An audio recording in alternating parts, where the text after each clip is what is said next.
नमस्कार दोस्तों, स्वागत है आप सभी का online data first YouTube channel पे। इस वीडियो में हम बात करेंगे प्राथमिक शिक्षक भर्ती से बीएड बहाल के संबंध में लगे हुए विवाद को लेकर एक बड़ी जानकारी के बारे में।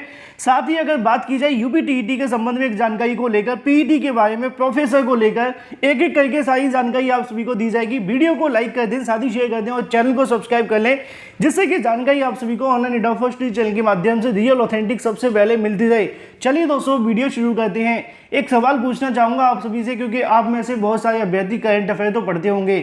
भारतीय मीडिया का इंडेक्स के अनुसार कौन सी रैंकिंग देखने के लिए मिलती है? आप लोग कमेंट करके अवश्य बताइएगा। अगर नहीं पता तो गूगल करके कमेंट करके अवश्य बताना, लेकिन बता देना। चलिए दोस्तों, वीडियो शुरू करते हैं। और ये पूछने का एक रीज़न है जिसकी जानकारी मैं आपको वीडियो के मिडिल में देने वाला हूँ। लेकिन उससे पहले मैं आपको बता दूँ, प्राथमिक शिक्षक भर्ती से बीएड बहाल के संबंध में आप जानते हैं कि प्राथमिक शिक्षक भर्ती से बीएड को बहाल करने के लिए उत्तर प्रदेश के अंदर प्रतीक मिश्रा, सुप्रीम कोर्ट के अंदर बहुत सारी याचिकाएं, इसके अलावा भारत के तमाम अलग अलग राज्यों के अंदर बीएड को बहाल करने के लिए याचिकाएं लगी हुई हैं। किसी राज्य के माध्यम से आदेश दिया जाता है कि भाई बीएड प्राथमिक में वैलिड है, तो किसी राज्य के माध्यम से बीएड को बहाल कर दिया जाता है। ज़्यादातर राज्यों का मत ये होता है कि बीएड को शामिल किया जाए। कुछ ऐसे राज्य हैं जहाँ पे कभी बीएड को बाहर किया जाता है तो कभी अंदर कर लिया जाता है। लेकिन इससे सबसे बड़ा नुकसान किसको होता है? वो नुकसान देखने के लिए मिलता है बीएड और बीटीसी को, क्योंकि आप जानते हैं कि इसके चलते भर्तियां नहीं निकल पाती हैं। उत्तर प्रदेश भी आप सभी देख पा रहे हैं कि उत्तर प्रदेश के अंदर बीएड बनाम बीटीसी का मामला लगा हुआ है। इससे क्या होता है कि अभ्यर्थी एक बड़ा धरना प्रदर्शन नहीं कर पाते हैं और दोनों अभ्यर्थी अलग अलग गुटों के अंदर बंट जाते हैं।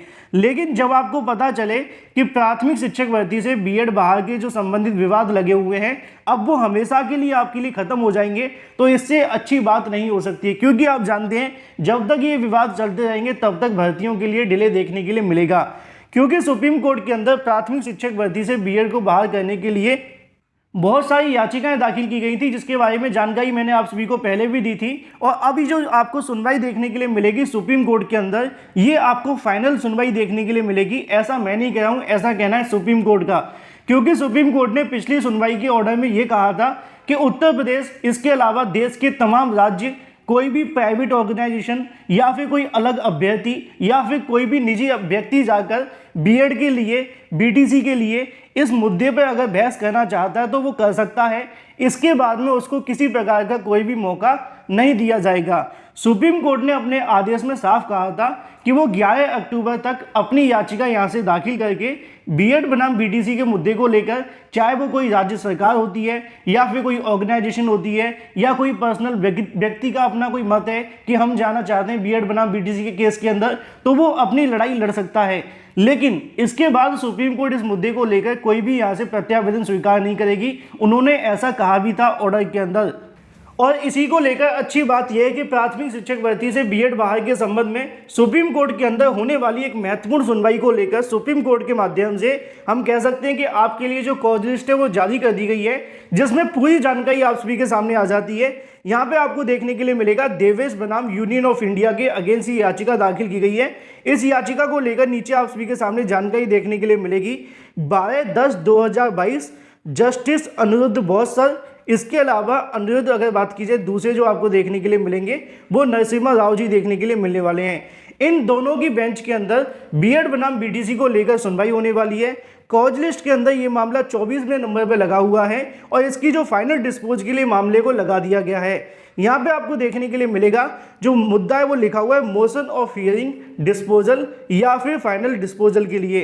मतलब सुप्रीम कोर्ट ने इस मुद्दे को 12/10/2022 को सुनवाई के लिए लगा दिया गया है और उम्मीदें बहुत ज़्यादा हैं कि अब ये मुद्दा फाइनल डिस्पोज किया जाएगा, मतलब कि निस्तारित किया जाएगा। और इसके बाद में बीएड बनाम बीटीसी को लेकर सुप्रीम कोर्ट में होने वाली सुनवाइयाँ अब आगे के लिए ख़त्म भी हो सकती हैं।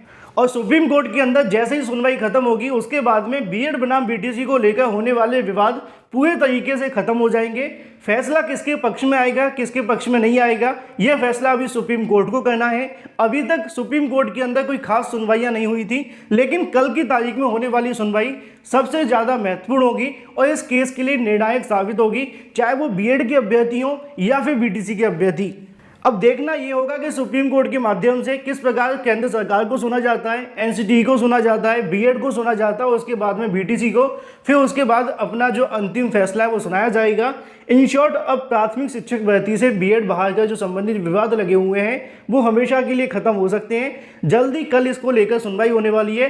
पल पल की लेटेस्ट अपडेट आपको इस चैनल के माध्यम से मिलती रहेगी। चैनल को सब्सक्राइब करके बेल आइकन को दबा लें। चलिए बात कर लेते हैं अपनी अगली अपडेट के बारे में। अगली अपडेट देखने के लिए मिलती है यूपी टीईटी एग्जाम डेट के बारे में।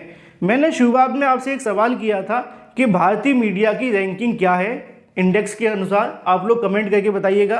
तो शायद आपने बताया होगा। उसकी वजह ये थी कि यहाँ पे एक जानकारी देखने के लिए मिलती है कि यूपी टीईटी का जो एग्ज़ाम है वो 15 और 16 तारीख को देखने के लिए मिलेगा। उसी के संबंध में पहली कटिंग आपको देखने के लिए मिलती है और ये कटिंग आपकी अमर उजाला के माध्यम से ली गई है। नीचे लिखा हुआ है कि टीईटी के अभ्यर्थियों के लिए 600 से ज़्यादा बसें चलाई जाएंगी। ये आज का ही समाचार पत्र है, ऐसा मत कहना पिछले साल का होगा। लिखा हुआ है कि प्रयागराज उत्तर प्रदेश में शिक्षक पात्रता परीक्षा को लेकर यूपी रोडवेज ने अपनी तैयारियों को अंतिम रूप दे दिया है। 14 से लेकर 16 तक आयोजित इस परीक्षा के लिए यूपी रोडवेज ने 4,62,000 अभ्यर्थियों को 600 से ज़्यादा जो बसों का संचालन है वो किया जाएगा, जिसमें टीईटी अभ्यर्थी बैठकर अपनी परीक्षा देंगे। जगह जगह पर टीईटी लिखा हुआ है, जगह जगह पर शिक्षक पात्रता परीक्षा लिखा हुआ है। चलो एक अखबार से गलती हो जाती है, मान लेते हैं। दूसरे सुरमा आप सभी को देखने के लिए मिलते हैं और इनकी तारीफ में अगर मैं आपको बताना चाहूँ तो ये हैं दैनिक जागरण जी। इनके माध्यम से कहा जाता है कि टीईटी के लिए 4.5 लाख अभ्यर्थियों के लिए चलेंगी रोडवेज बसें। लिखा हुआ है कि उत्तर प्रदेश शिक्षक पात्रता परीक्षा, मैं आपके लिए थोड़ा सा जूम कर देता हूँ। उत्तर प्रदेश शिक्षक पात्रता परीक्षा यूपी टीईटी 15 और 16 अक्टूबर को देखने के लिए मिलेगी। इसमें शामिल होने वाले अभ्यर्थियों के लिए परिवहन निगम के माध्यम से बहुत सारी तैयारियां कर ली गई हैं।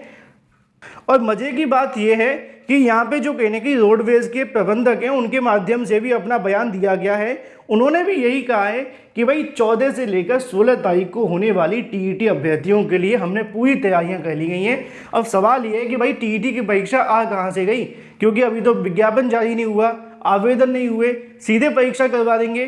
तो ये जो आपको परीक्षा देखने के लिए मिल रही है वो पीईटी की है, जिसको हिंदी में प्रारंभिक अर्हता परीक्षा के नाम से जाना जाता है। समाचार पत्र एक नहीं दो नहीं सबने गलतियों से लिख दिया है। अब ये क्यों किया है, कैसे किया है, इसका सवाल का जवाब तो मेरे पास नहीं है, लेकिन इसलिए मैंने आपसे सवाल पूछा था स्टार्टिंग में। बात कर लेते हैं अपनी अगली अपडेट के बारे में, जो कि संबंधित है पीईटी को लेकर। यहाँ से मांग की जा रही है कि पीईटी से जो कहने की जो परीक्षा होने वाली है 15-16 को, बाढ़ से प्रभावित क्षेत्रों के अंदर परीक्षा केंद्रों में कम से कम बदलाव कर दिए जाए। अभ्यर्थी अपनी अपनी मांगों को लेकर तमाम प्रयास कर रहे हैं, चाहे वो आयोग के सामने मांग रख रहे हैं या फिर सीएम के सामने मांग रख रहे हैं। उसी के संबंध में छात्रों के माध्यम से उत्तर प्रदेश अधीनस्थ सेवा आयोग को यहाँ से लगातार जो पत्र हैं वो भेजे गए हैं। इसी पत्र के संबंध में एक कॉपी आप सभी के सामने है। बाढ़ से प्रभावित जिलों के अंदर परीक्षा केंद्र बदलने के संबंध में नीचे लिखा हुआ है 11 अक्टूबर 2022 सुबह ही अभ्यर्थियों के माध्यम से भेजा गया है।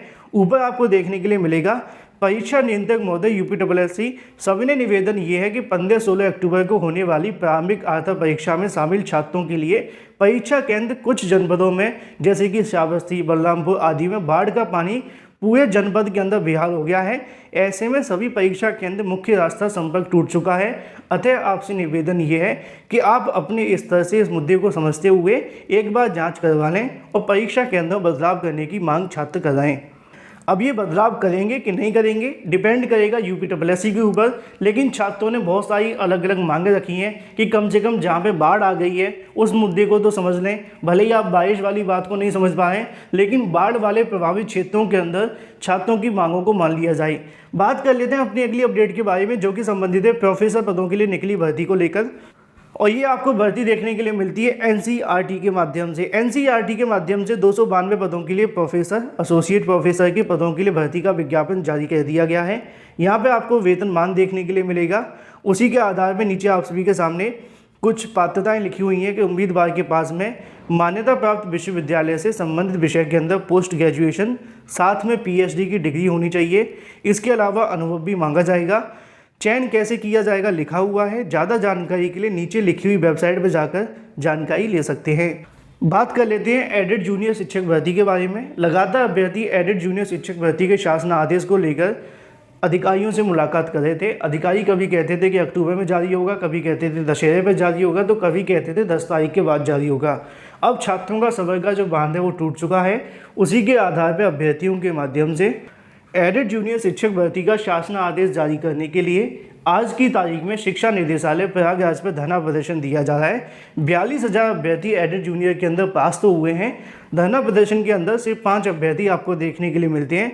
ऊपर लिखा भी हुआ है कि एडेड जूनियर शिक्षक भर्ती के अंदर जो प्रमुख मांग है वो यही है कि जो शासन आदेश है वो जारी कर दिया जाए, जिससे कि एडेड जूनियर भर्ती आगे बढ़ सके। वीडियो को लाइक कर दें, साथ ही शेयर कर दें। देर शाम तक जो भी अपडेट होगी आप सभी को दे दी जाएगी।